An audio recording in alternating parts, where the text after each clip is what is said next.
স্বাধীনতার পর থেকে ঘুরে ফিরে নারী নেতৃত্বে বেশি আস্থা রেখেছে দেশের মানুষ। বিএনপি চেয়ারপারসন খালেদা জিয়া ছিলেন 3 বারের প্রধানমন্ত্রী।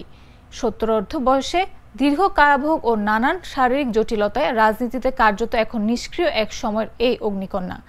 বড় ছেলে দলের ভারপ্রাপ্ত চেয়ারম্যান তারেক রহমান লন্ডনে নির্বাসিত। 5 আগস্ট পরিবর্তিত পরিস্থিতিতেও তার দেশে ফেরা নিয়ে অনিশ্চয়তা পুরোপুরি কাটেনি। রাজনীতিতে তাই নজর এখন খালেদা জিয়ার 2 পুত্রবধূ ডাক্তার জুবাইদা রহমান ও সৈয়দা শামিলা রহমানের ওপর।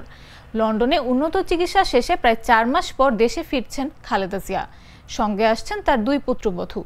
তারেক রহমানকে নিয়েই দেশে ফেরার যে গুঞ্জন ছিল তা গুঞ্জনই রয়ে গেল। এ অবস্থায় সম্ভাবনা আরও গাঢ় হচ্ছে দলের হাল ধরতে এই 2 নারী এগিয়ে আসবেন কিনা তা নিয়ে। বিগত 17 বছর ক্লিন ইমেজের হিসেবে খালেদা জিয়া কিংবা তারেক রহমানের বিকল্প হিসেবে জুবাইদা রহমান দলের হাল ধরবেন কিনা তা নিয়ে চর্চা কম হয়নি।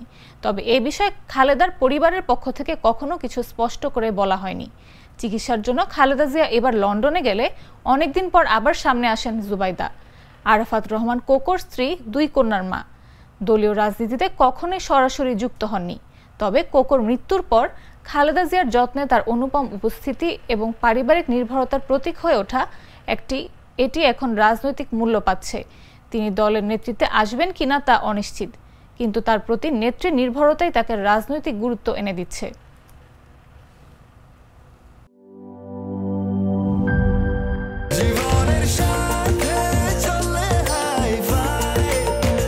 স্বাস্থ্যকর অল টাইম ফ্যামিলি কেক, সব সময় অল টাইম হেলদি লাইফ।